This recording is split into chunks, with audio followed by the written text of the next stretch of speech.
Usa ka graduating college student nga babae napalgang patay sulod sa usa ka kwarto sa iyang boardmate sa Cagayan de Oro City. Usa sa mga persons of interest sa krimen ang ka-boardmate sa biktima. Ang detalye sa report ni James Paulo Yap.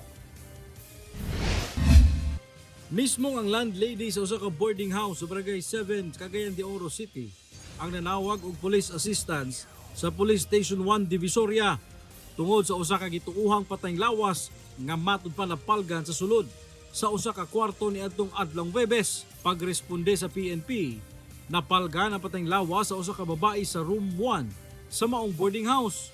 Around February 19, mga 6:50 nakatawag tawag diri sa atong station kay nalagi daw gapanimaho sa isa ka kwarto.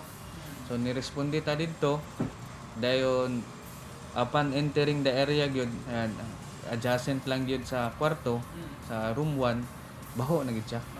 Manotice na gyud siya wherein we attempted na ma-open ang room. So nay gababag. Migawas sa investigasyon nga ang room 1 girintahan matud pa sa usa ka lalaking empleyado sa CDRRMD sa Cagayan de Oro City. Naila ang babaeng biktima nga usa ka 21 anyos graduating student ug renter sub DI sa room 12 sa susamang boarding house nga duha ka adlaw na nga na-missing.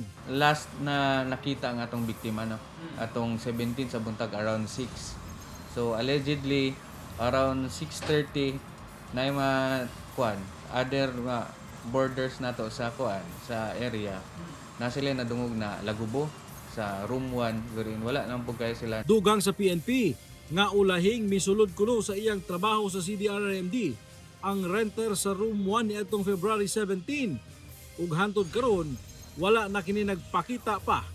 Butang nga gikonsidera kining usa sa mga person of interest sa krimen. Dili pa masuta kung girape ang maong babaeng biktima tungod ana anak kini sa advanced state of decomposition.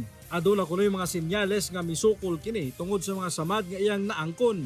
Sa karon nagpadayon pa ang ginahimong investigasyon sa kapulisan. Nakatakda sab nga ipaubos sab sa autopsy ang patayng lawas sa biktima. Wala pa'y pahayag ang kabanay sa biktima. Until such time na ma-file nato ning case aya gid ta makaingon na nanatay suspect sir. Need namong cooperation labi na ang sa sir kanang mga nakabalo regarding ani na kaso. Kauban si Makoy Sempron, James Paulo Yap, 1 Mindanao.